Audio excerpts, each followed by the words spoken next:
If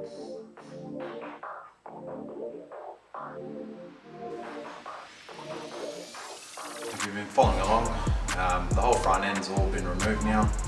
So today is on to the good stuff. We're going to be installing the new power brace. I've got my control arms and the caster arms to go in. I'm still waiting on the sway bar link assemblies and the bushes, so the sway bar will be last to go in. So hopefully today we can get the steering rack back in, lower control arms, caster arms and the power brace. And that'll be a good start. Let's get stuck in.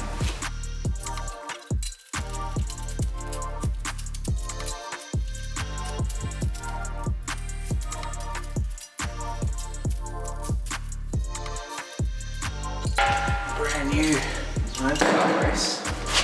Actually, I've got the old one just for comparison. That is what came off the car.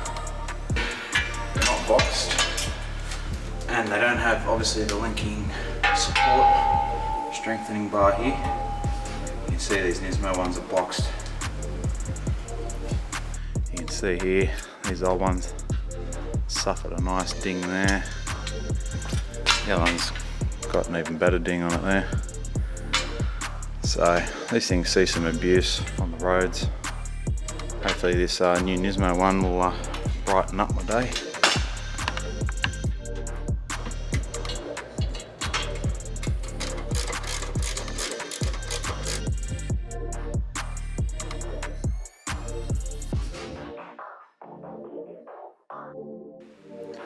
So I'm not sure if I spoke about this earlier, but because my 180 is running the 5-stud upgrade, they came out 4-stud originally.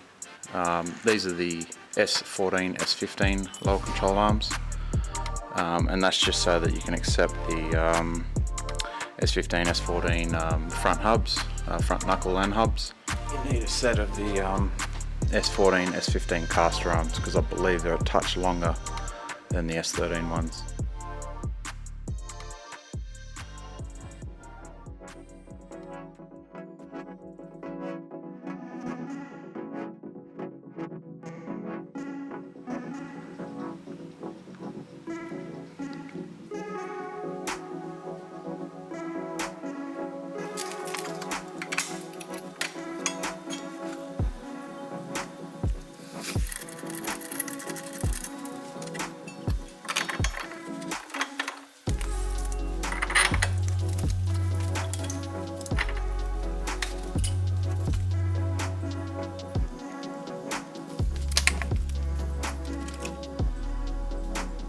Alright, so just having a look at the manual here. The tie rod nut needs to be torqued between 22 and 36 foot-pounds. The lower ball joint for the lower control arm, what's that say? 71 and 88 foot-pounds. All the other rubber bush nuts and bolts need to be torqued with weight on the wheel, so we'll do that a bit later.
Sweet as.